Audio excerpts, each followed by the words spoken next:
endlessly entertaining to me. How people grab onto things and turn them inside out and endlessly scrutinize them and make them mean what they want to make them mean. I think it's funny, you know. And it's funny to see, it's funny to hear how people analyze the work I do, from my songs to my videos, and say, well, in a way it's great that they derive their own meanings from it, but I sometimes laugh and say, I never thought that for a second, you know, but I like it. It's good. That's what it's all about. It's about making people think.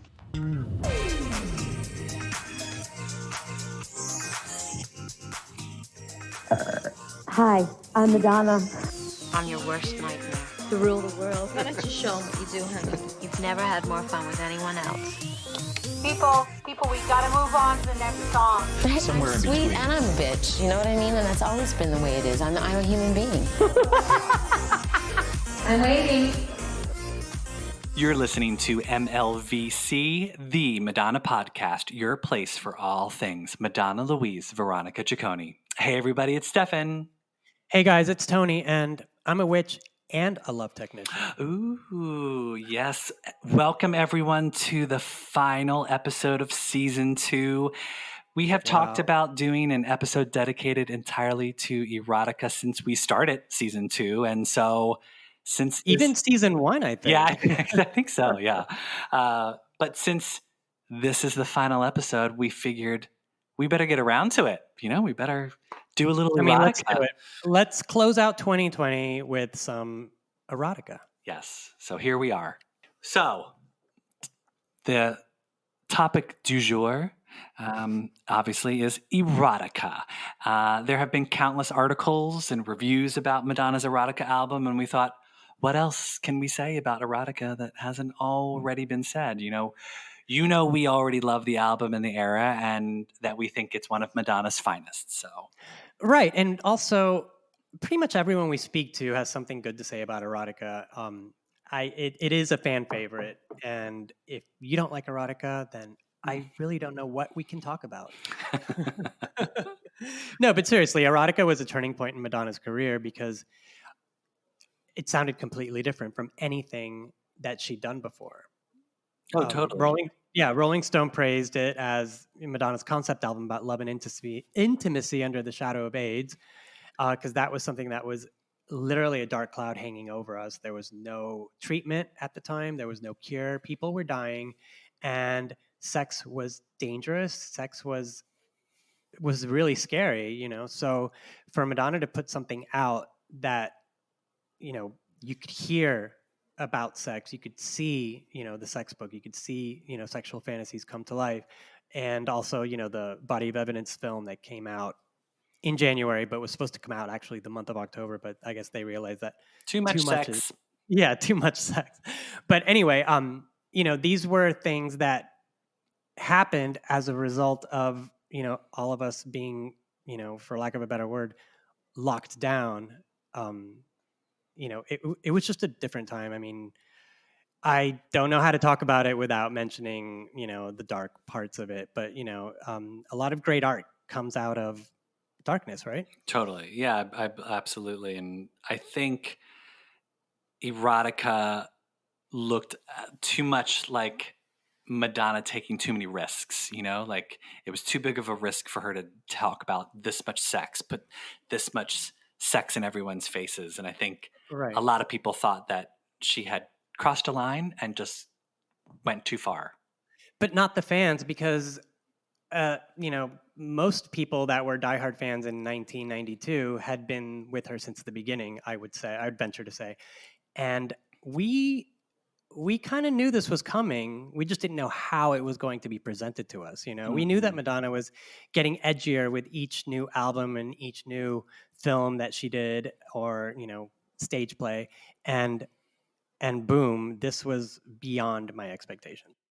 Everybody always says that to me. Most people, when they reach my stature, they want to play it safe and make sure that they stay in good standing with everyone. And I take a lot of risks because that's how I want to live, because I like to live dangerously. I like to take risks. I like to challenge myself and other people. Yeah. Because that's the key to life. That's what keeps you alive and young and, I think, interesting And that's what challenges your intellect, to question things, to ask questions, to say why, to consider different ways to do things.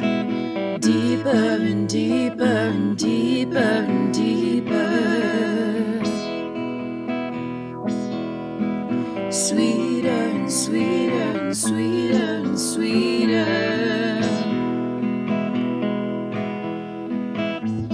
I can't help falling in love. I fall deeper and deeper the further I go. Kisses sent from heaven above, they get sweeter and sweeter the more that I know. When you know the notes to sing, you can sing most anything. That's what my mama told me. Round and round and round you go, and you'll find love you'll always know. I let my father mold me. Daddy couldn't be all wrong, and my mama made me learn this song. That's why I can't help falling in love. I fall deeper and deeper the further I go. Kisses sent from heaven above, they get sweeter and sweeter the more that I know. The deeper I go. All is fair in love, she said. Think with your heart, not with your head. That's what my mama told me. All the little things you do will end up coming back to you. I let my father mold me. Daddy couldn't be all wrong, and my mama made me learn this song. That's why I can't help falling in love. I fall deeper and deeper the further I go. Kisses sent from heaven above, they get sweeter and sweeter the more that I know. Someone said that romance was dead, and I believed it instead of remembering what my mama told me. Let my father mold me, then you try to hold me. You remind me what they said. This feeling inside I can't explain,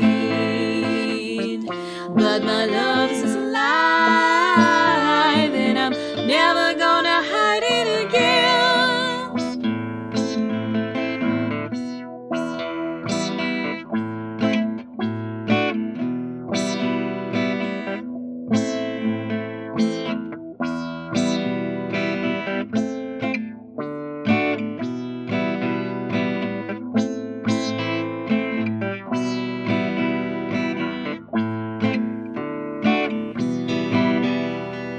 Ooh, I can't help falling in love. I fall deeper and deeper the further I go.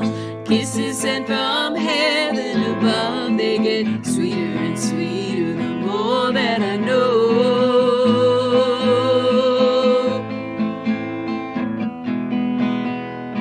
Deeper and deeper and deeper and deeper. Sweeter and sweeter and sweeter and sweeter.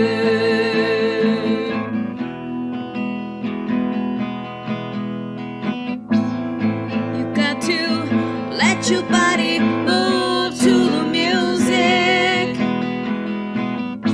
You just got to let your body go with the flow. Falling in love, falling in love. I can't keep from falling in love with you. No, there's nothing better that I'd like to do. So instead of reviewing erotica, we thought it would be fun to share some stories from people around the world who all share a common theme. They love Madonna, and erotica made an impact on their lives. So I had huge, grandiose plans to share a song that I wrote called Mistress Dita. It's a song about Madonna's character in the erotica era, in the album and the book. It's all original lyrics. It's a direct homage to the Erotica and Secret Garden songs on the album. I produced it myself, which was not easy, and I didn't think I was going to have it finished in time for the episode, but I worked really hard and my dream came true. So go easy on the critiques. I'm self-taught on GarageBand. It's my first song I've ever produced. So the world premiere of Mistress Dita will be at the end of the episode, so make sure to stick around for that. Awesome. I actually cannot wait to hear that. But yeah, actually, I need a little bit of Shep Pettibone. That's what I need. Shep Pettibone needs to come over and help produce my song for me, because then it'd be fine. Then it would sound like something that Mistress Dita would be involved with. You know, Shep Pettibone is the famous co-writer, co-producer of Erotica. Prior to Erotica, he'd only worked with Madonna as a remixer until the Immaculate Collection. He remixed all of her singles, put it on the album, and then he produced his first track with Madonna. No, wait, his first track with Madonna was Vogue. I stand corrected. His second track with Madonna was Rescue Me. So they decided to work on an album, and they, you know, go to his home studio, and, you know, he plays some tracks from Madonna, and she's not really into it, you know, and he says, well, it's not Vogue, and she's, you know, not interested because she's already done Vogue. She doesn't want to do it ever again, you know, and she pretty much sat him down and told him, I'm never repeating myself, so don't give me anything that sounds like Vogue. And that's why nothing sounds like Vogue in Erotica. And, you know, there's a reference to it, but nothing sounds like it, you know? Yeah, it's a bit more rough and like raw. Madonna famously told Shep Pettibone that if she wanted it to sound polished, then she would have recorded it in LA with Patrick Leonard.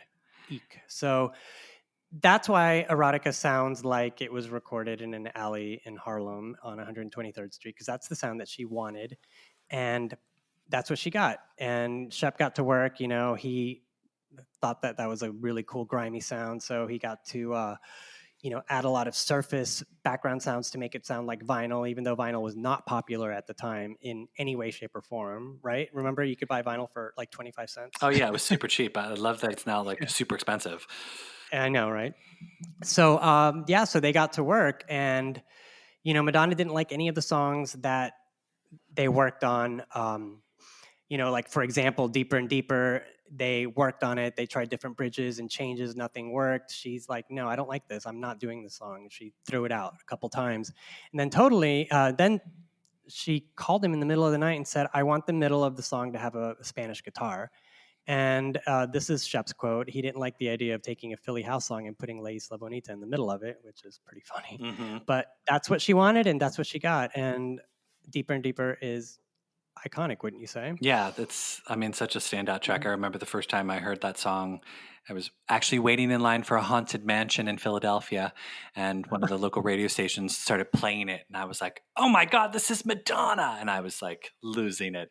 Nobody else was, but I remember the first night that I listened to Erotica, listened to the album from beginning to end. Me and my college friend got in a car and drove around Portland and I think we listened to the album twice, and that was a long time because that album was like 75 minutes. You know? But with the windows down, did you cruise through like the shopping centers? No. So just dark streets, you know. So they're yeah, and you know, you're listening to the first 4 songs and they're very different, but then all of a sudden it just like you hit this sweet spot and you're like, oh my God, Madonna, thank you for taking us to the dance floor as you're wont to do, you know? We have a lot of people that decided to share some stories, some moments of erotica that affected them in their lives, or maybe some favorite songs that they loved that mean a lot to them as well. We'll let those people speak for themselves. Hey, MLVC podcast. This is Abdi Nazemian, the author of Like a Love Story, and it's my honor to share a little love for Erotica, an album that means an awful lot to me. It came out in my sophomore year of high school, and all of those songs just bring back so many memories. One that comes up right away is the fact that my mom bought me the sex book, I think not knowing what was inside, because she probably would have been horrified. But, the sex books really changed my life, not just because of the content of it, but because it made me very, very popular in high school. And I was not popular before the sex book came out. And I think it really did change the trajectory of my social life as a teenager. So thank you, Erotica. And, we played that album nonstop, so much so that I remember in high school, I always tried to get out of my athletic requirement. So I would do yoga and ice skating. And for our ice skating class, as a final routine, me and one of my best friends mashed up Erotica with the Mickey Mouse theme song, and It Had to Be You, and performed it for the whole ice skating class, which was very, very bold. And I guess that boldness is something that, really empowered me, and I think empowered a lot of people. Erotica as an album, and the sex book, and the whole era, and the interviews Madonna gave, they really gave me language to discuss my own sexuality and to process all the emotions that came up as a closeted gay teen coming of age when HIV/AIDS was at its worst. And it's funny, it's only as I got older that I came to understand how much the AIDS crisis informed the album. Obviously, I understood it in some songs, like In This Life, but I really think the whole album, despite being best remembered for its sexuality and its boldness, underneath it all, there's also a lot of loss and anger and longing, and a call to start removing the stigma so that people could start celebrating sex and intimacy again. And that's one of the reasons I love the album so much. I honestly don't think any pop star at their peak has made an album quite this bold since Erotica, and I kind of doubt anyone will. So I really, I love the music, I love the songs, and I really, really love Madonna for taking a chance like this at the height of her popularity and using her cultural capital to release an album that was really about celebrating sexuality, honoring those that were lost, and standing up and standing alongside the queer community. So long live Erotica. Hi, my name's Michael. I am a Madonna fan from Australia, originally from Australia, currently in London. I've been a big Madonna fan now for the last 15 years. I guess my first Erotica, or my Erotica experience, comes as my first Madonna experience when I was at the age of around 4. I remember seeing her live on television on an Australian musical show called Rage. I'd play all the latest music videos, and they were playing Bye Bye Baby. And they played it almost, I think, on non-stop for about a week at the time. And I guess what struck me so much about the memory was just my mum's reaction to a woman dressed as a man appearing on TV, which was, at the time, and even now it's still quite scandalous, but for a mainstream artist to do that at the time was, so taboo. And I guess at the time Madonna was also an incredibly taboo artist, given what she'd put out with the sex book and the album itself, and then Body of Evidence. So Mum's reaction, I think, alone is what struck me most, I think, as being quite telling. Then going back 15 years later and then revisiting the album properly as an adult, and then obviously the performance and the significance that had, this was a person doing Drag King. And, I think that for me resonated as a child, that as an artist, she was always someone that was cheeky. So whenever she came on my screen as a kid, I always kind of found it to be quite alluring and enticing. And I guess that hasn't changed now as a massive fan, almost 30 years on. The significance of that performance was just out of this world. And I think it was quite amazing for her at the time to have done something that was so offbeat and so unusual. Like, it wasn't for a video. This was quite an indulgent performance, but it was so powerful and done so well. 30 years later, I guess I'm now one of her a big fan. I wouldn't say I'm one of her biggest fans, but, you know, me and Mum both love her to bits, and I so hope that she does another album in the same vein. There are so many great songs on the album and so many people with their particular favorites. But what we love about Madonna's music is that it also serves as a bookmark for experiences that, you know, were had when people first heard the album.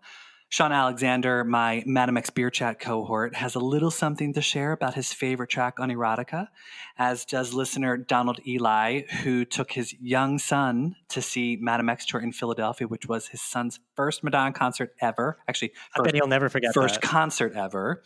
Mm-hmm. And Jennifer, one of my best friends, who was there the day I first witnessed Madonna's Virgin Tour video. My favorite song off Erotica. Well, the album is consistently in my top 3 rotation, along with Ray of Light and Confessions. However, Erotica is different. I think it's underrated. It's a masterpiece, in my opinion. The rawness is what gets me with each listen. I checked my most played list of 2020, and Waiting is still in the top 25.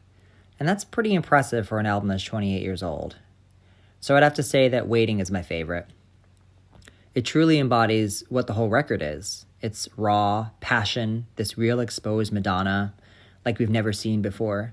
I love the way she uses the spoken word very much in the same vein as Rescue Me. It strips it down and makes it truly visceral. I relate because I feel like it's so much of my dating life. We've all been there. I think the song hits on so many levels. Issues of abandonment. She sings, "I knew it from the start that you would desert me. Baby, please don't hurt me." This self-fulfilling prophecy, "Don't go breaking my heart like you said you would."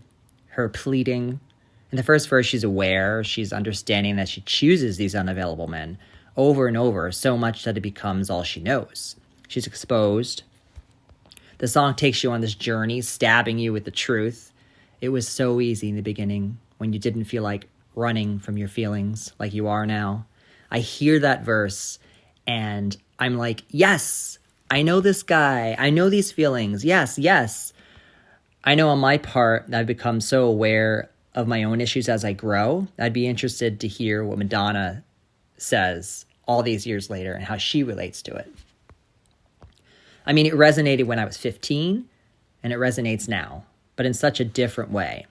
I was just saying to Stefan and my other friend how her music is so timeless and how incredible it is to hear a song like it's brand new when you're at a different place in your life, so many years later. And that's what this album consistently brings. It's why I love it, and it's why I love Waiting. Hey, MLVC podcast.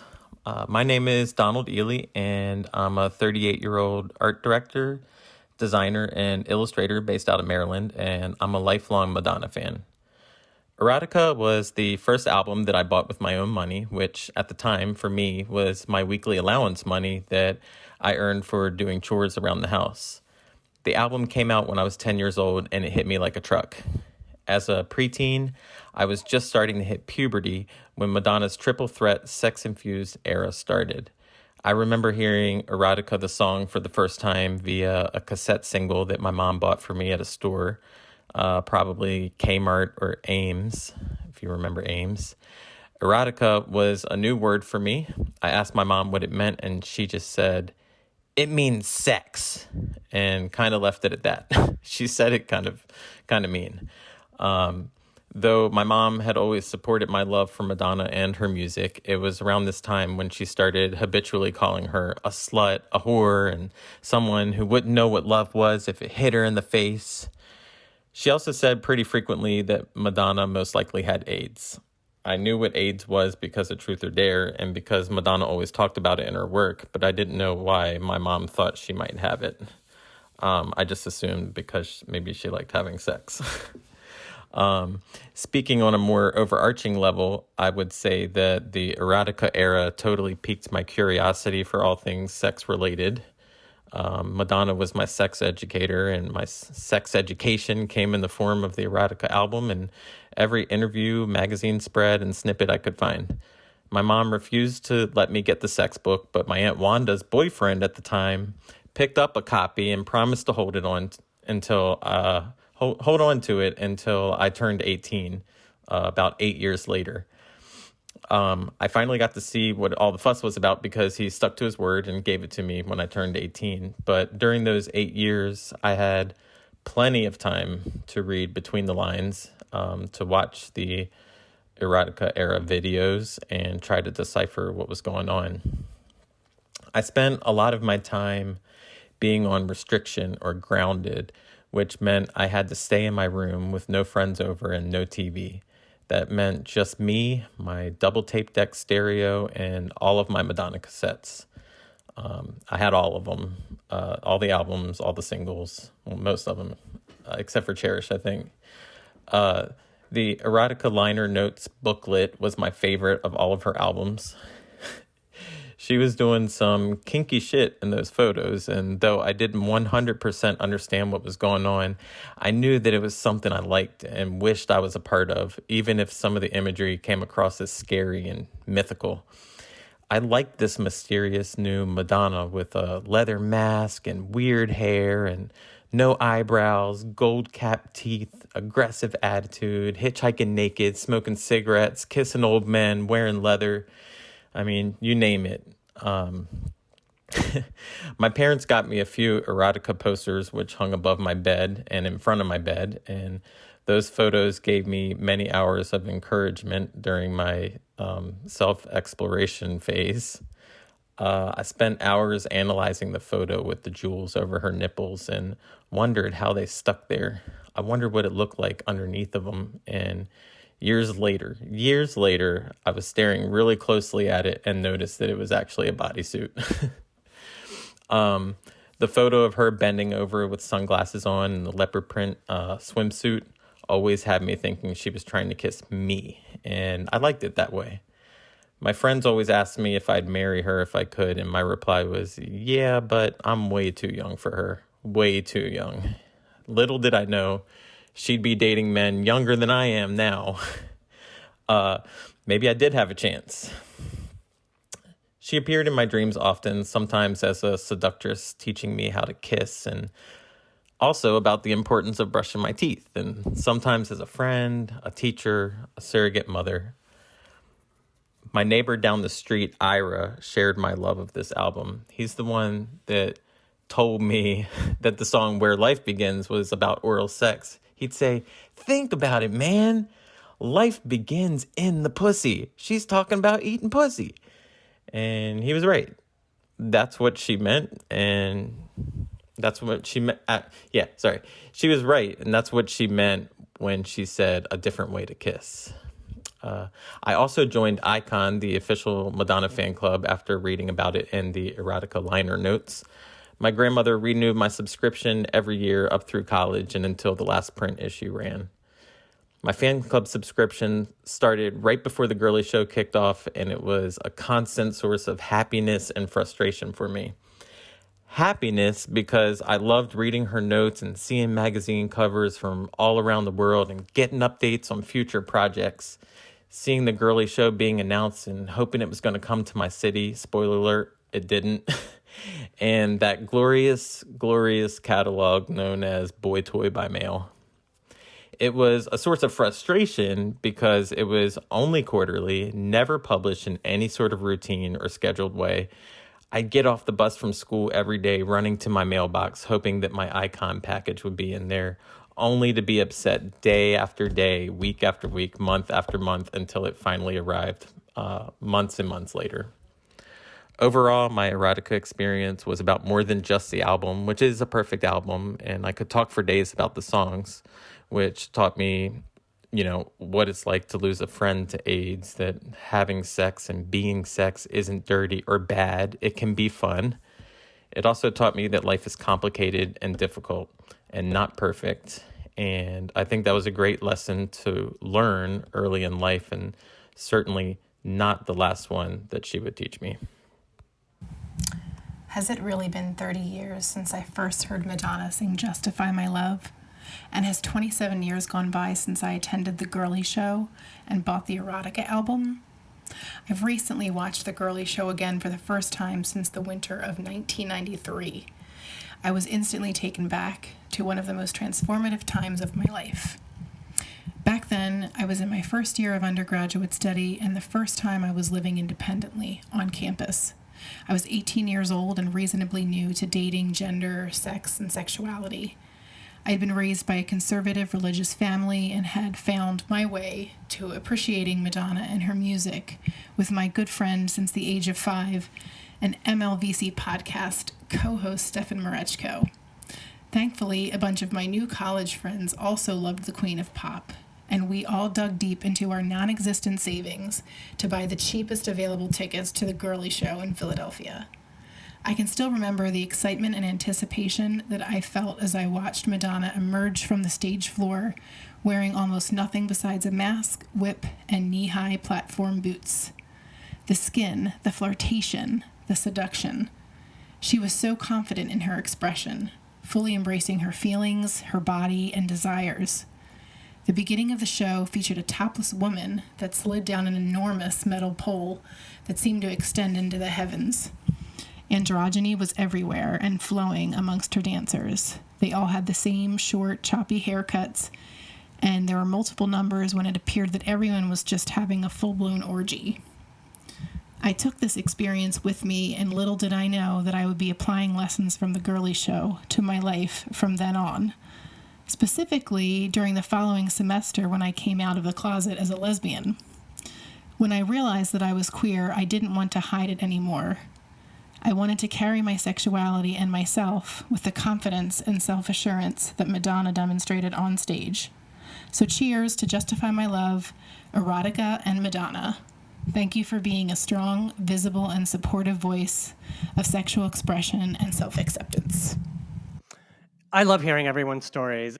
Make sure to check out Donald's special Madonna-themed t-shirt that he created. Go to cottonbureau.com, just as it's spelled, and search for Donald Ely Secret Garden. It's a really cool t-shirt. I saw it today, and I'm thinking of a couple people that I know that need to have it. I just have to decide whether it's going to be in white or pink. Speaking of Secret Garden, poet Ben Kline shares some words with us about that very song. Where and what is Madonna's Secret Garden? Secret Garden, the gorgeous, jazzy, freewheeling final track of Madonna's once underrated 1992 opus Erotica, was the first time I heard and read in the liner notes something loose and intriguing and truly poetic from Madonna's typically structured approach to lyrics. Ostensibly understood as Madonna having an identity crisis, maybe a return to Saturn a few years later than usual, critics and fans had lots of theories. Maybe the song was about her lady parts. Maybe it was about her hair falling out from too much peroxide. I know that was my then 10-year-old sister's theory. Some people thought it was about an unborn child. Was it Warren's? Was it Jose Canseco's? And then some people thought, particularly critics, that it was about her outsized persona surrounding the real Madonna Louise Veronica Ciccone. But mostly I understood it as poetry, as Madonna looking back, looking ahead. She was going to confession, and we were the priest. So Secret Garden opens with that nimble piano and the plucky bass, and we hear her lyrics express self-doubt, self-deprecating humor, a fresh sincerity where she's normally quite arch. We hear the influence of several writers that she had cited as inspiration through her career, like Anne Sexton, Langston Hughes, Mary Oliver. And the rapidly spoken verses sort of careen through different line length and rhyme and repurposed cliches that abandon Madonna's usual earworm, sing-song I-ams. She keeps her rhymes, but even those dodge a clear pattern, and her delivery conflicts actually with the lineation of the lyrics printed in the booklet.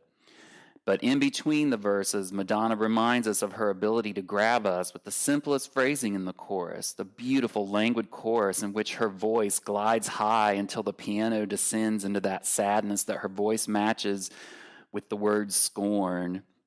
And the lyrics, full of cliches, the Hall of Fame of cliches, torn petals, hardened hearts, rose thorns, scorned lovers, but she elevates them through her delivery and that clever ascension of the melody.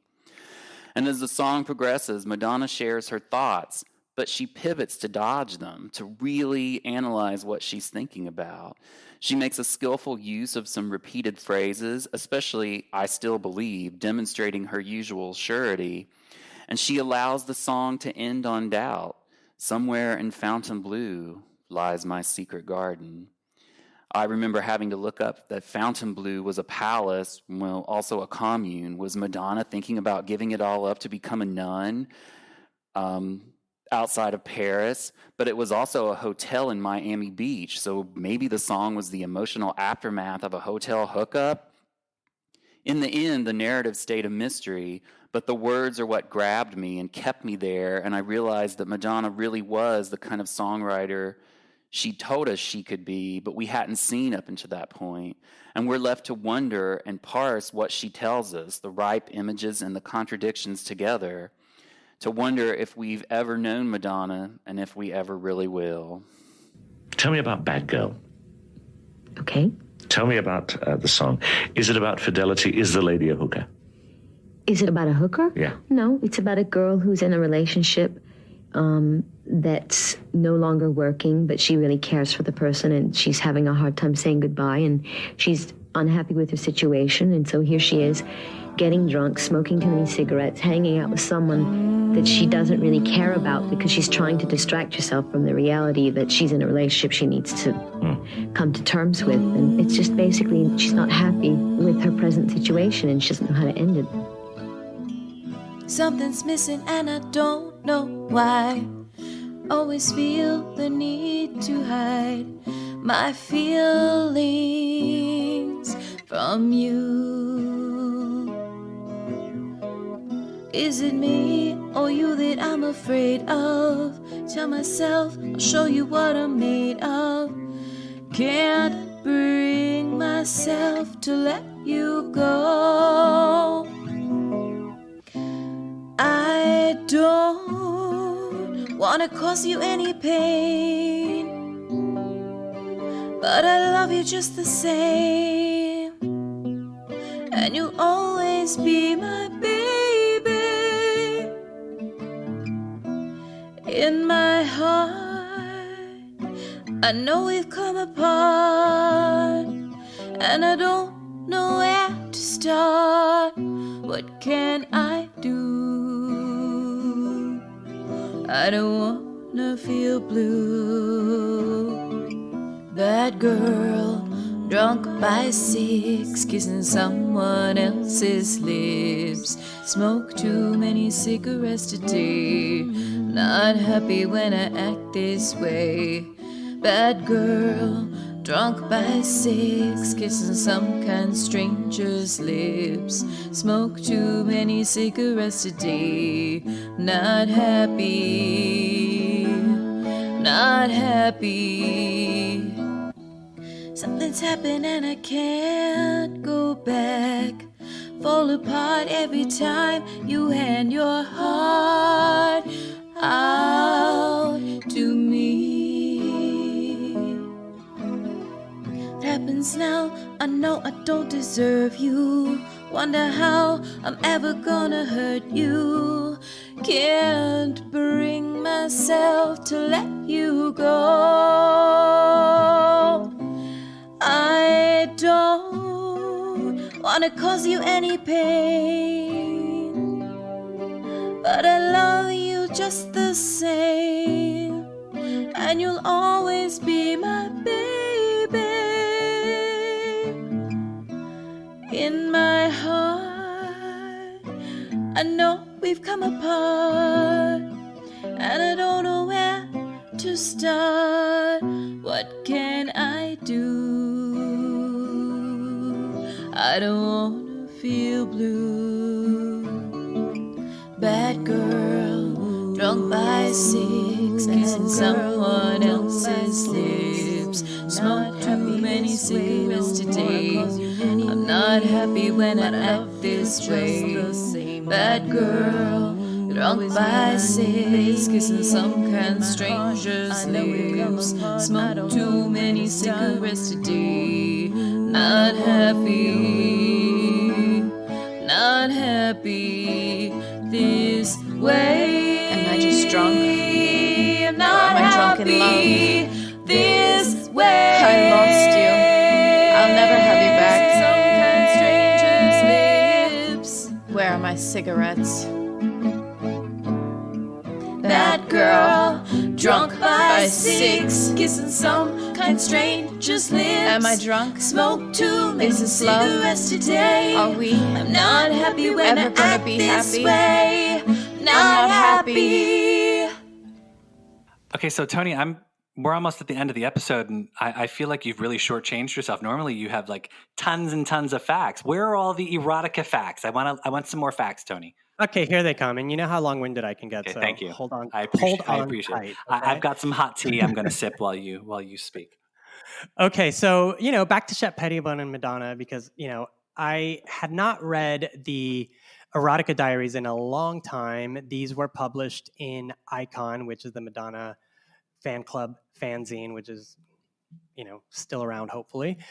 This is from a 1992 issue. So Shep wrote, diary entries during the recording of the album, and there was a lot of interesting information. Some of it I told you guys earlier, but yeah, this is cool. He went to, they started recording in October of 1991, and then he went to Christmas vacation in Jamaica. And I guess he was inspired by the reggae vibe, because as soon as he came back, they, played a demo of Why Is It So Hard for Madonna, and it was, as expected, inspired by the Jamaican holiday. And Madonna immediately wrote the lyrics, and the song was recorded literally in 2 days.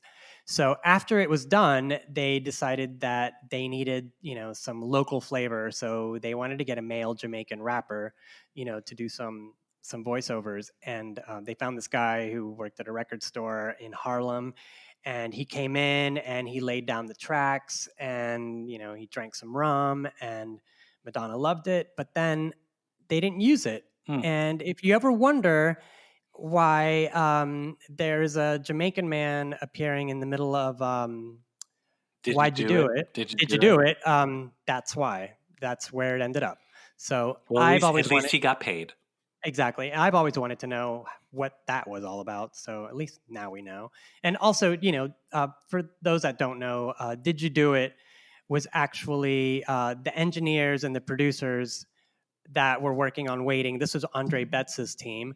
And they were just messing around in the studio, and Madonna dared them to do a song, and they did. And they didn't realize until after the album came out that she had put it in there. So, they're thanking their stars for the residuals. Exactly. A lot of Madonna fans scratch their heads, and a lot of people have asked me, like, why is Did You Do It on Erotica? And now I can tell you. So 15 songs were recorded during the Erotica recording sessions. This Used to Be My Playground was one of those. And they finished recording in March 1992. So from March until September, they were mixing and remixing. And, Madonna was very specific about what needed to go where. And, as any of us fans know, I mean, she's a perfectionist. So everything had to sound perfect. They went back and did overdubs in June for the main songs, Erotica Words, Why Is It So Hard, Thief of Hearts, Goodbye to Innocence, which I'll get to in a minute, and Deeper and Deeper. So they transferred everything.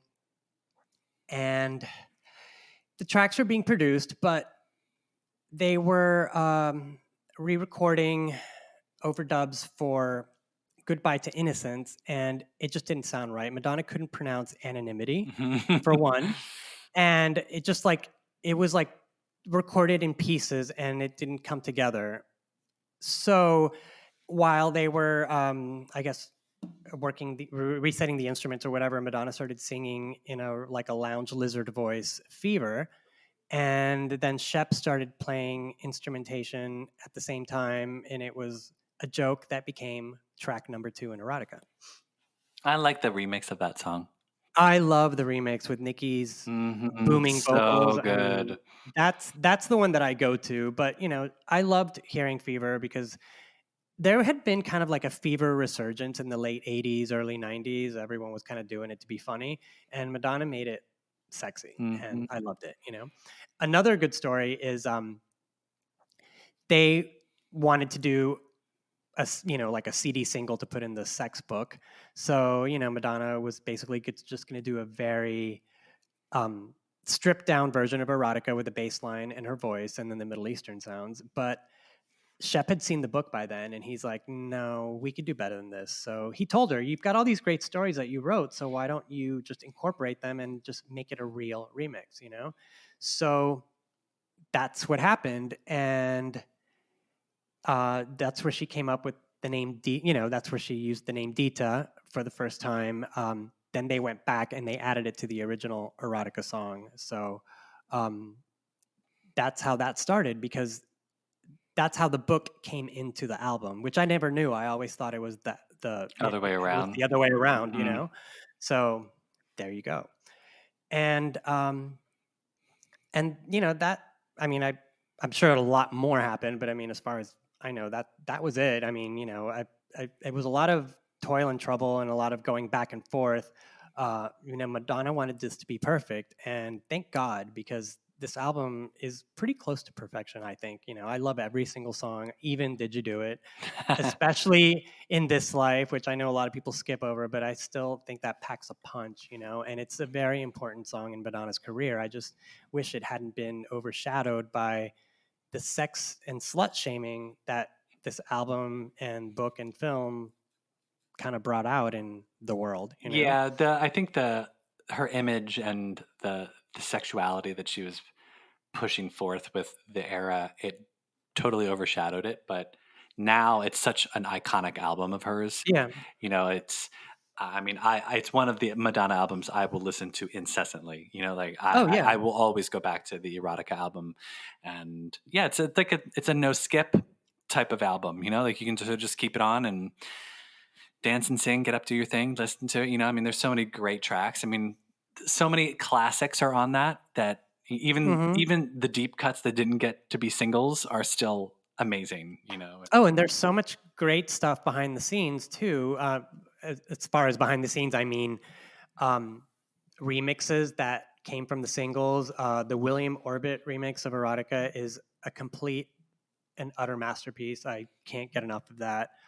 The Deeper and Deeper, I don't know the name of the remix, but it's the one, I think it's Shep's original remix, and that is what the song would sound like if Shep had it his way. He took out the guitar and he, put in this, house piano, and the song just soars. It's gorgeous. And there's also a David Morales mix, which is really, really good, and that's the version that was used in the Girlie Show. The disco section. Yeah, the disco section. And then there was Fever and Bad Girl were released as a double single, but the remixes for Fever were amazing. The one we just talked about, I think it was called the Merc Miami mix. I should know this. It's always the video remix for me. Yeah. And Bye Bye Baby was released as a single in the UK. I'm not sure why it wasn't released as a single here, but I think it was released as a single because it was promoting the Girlie Show. Yeah, that makes sense. Well, we got that fantastic VMAs performance, and we got Madonna on SNL doing Fever and Bad Girl. It was a great time to be a Madonna fan. Yeah, and then the final single was Rain, which had a gorgeous, beautiful video, which didn't even look like it came from Erotica, but that's okay because it was gorgeous. And there was also a really good remix of Waiting on the Rain CD single with Everlast, who was a rapper who's from House of Pain. And there was also this 9-minute house dub of Goodbye to Innocence, which is renamed Up Down Sweet, which is heaven on earth. I love it so much. Yes. And eventually later on, Goodbye to Innocence would come out on a compilation album put out by Sire Records. And, it's got the Erotica vibe, but I don't think the song is great, but it's a good try, wouldn't you say? I like Goodbye to Innocence. I think it has a nice little extra. It would have been on the deluxe version of Erotica had we had, like iTunes or streaming services. Mm-hmm. So, this is what I think is hilarious. Erotica is considered a flop, but it sold millions and millions of albums. It's still continuing to sell. So it wasn't a critical failure, and it wasn't a financial failure. It was just a cultural failure, I would say. Yeah, you know? people were being a little too prudish. And yeah, that's Madonna's legacy. You know, I mean, she had to kind of like scale back to get back into the public graces. And, you know, part of me didn't want her to do that. I wanted her to stay dirty, underground, grungy. You know, she put her clothes on after Erotica. Yeah, you know, and then all of a sudden we have something to remember. So, you know, Madonna keeps reinventing herself, and God love her, because I can't wait to see what's next. Agreed. Can I ask you about you now for a second? Are you a cynical lady?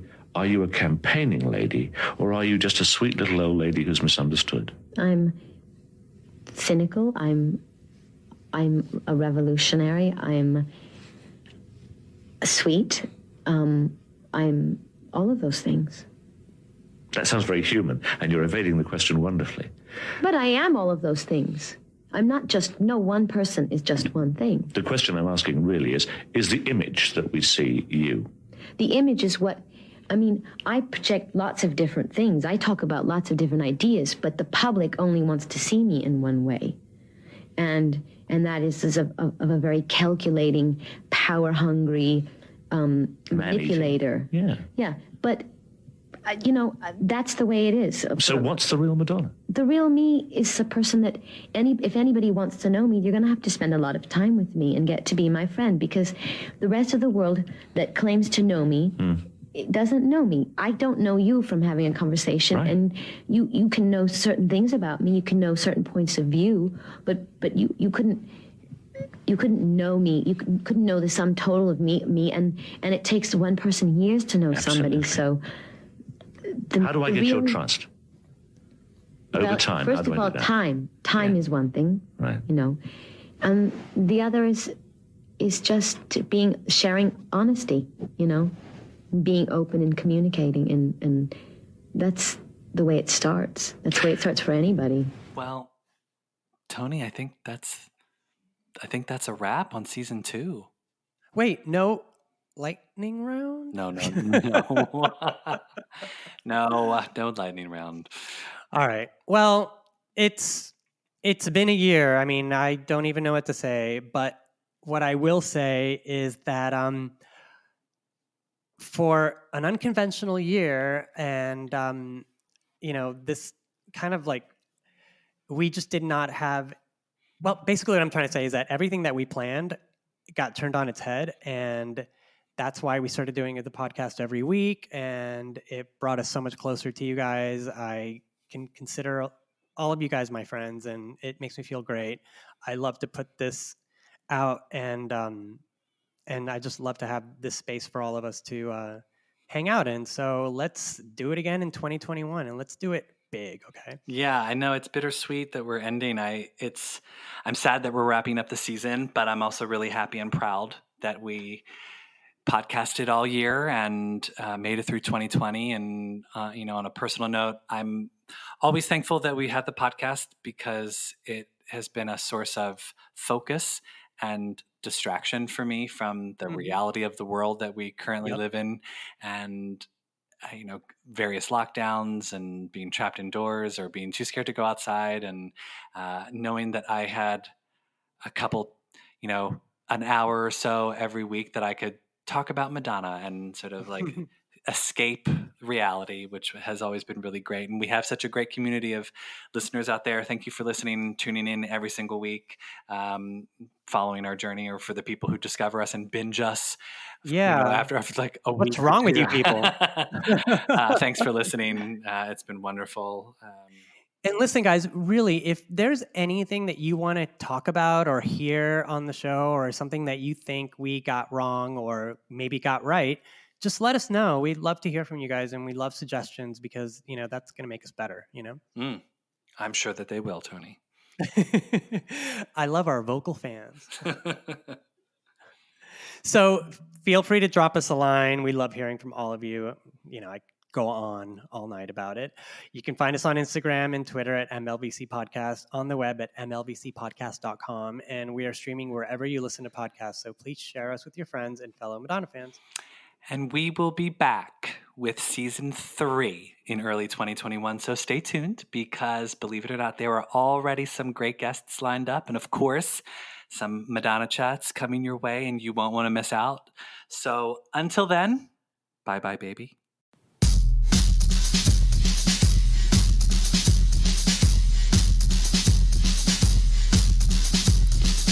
Have you met the mistress? She's impossible to forget, commanding your attention, working up a sweat. There's no need to be frightened, she'll bring you to your knees. Just watch yourself around her, she likes to be a tease. Mistress Dita, Mistress Dita, Mistress Dita, Mistress Dita. Dita wants it her way, and she will cast a spell. She's the one in charge tonight, in case you couldn't tell. The mistress of the evening, a lady of the night, a thief of hearts gone stealing. You better hold on tight.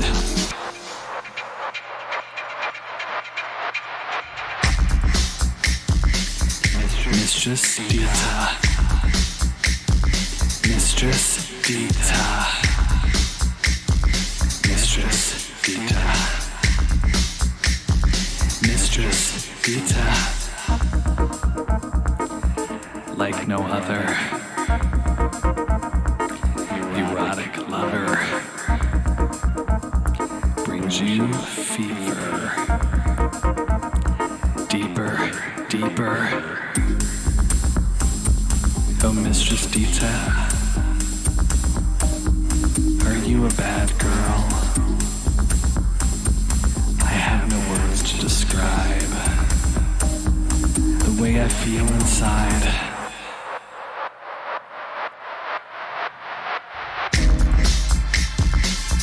Mistress Dita, Mistress Dita, Mistress Dita, Mistress Dita. She's waiting.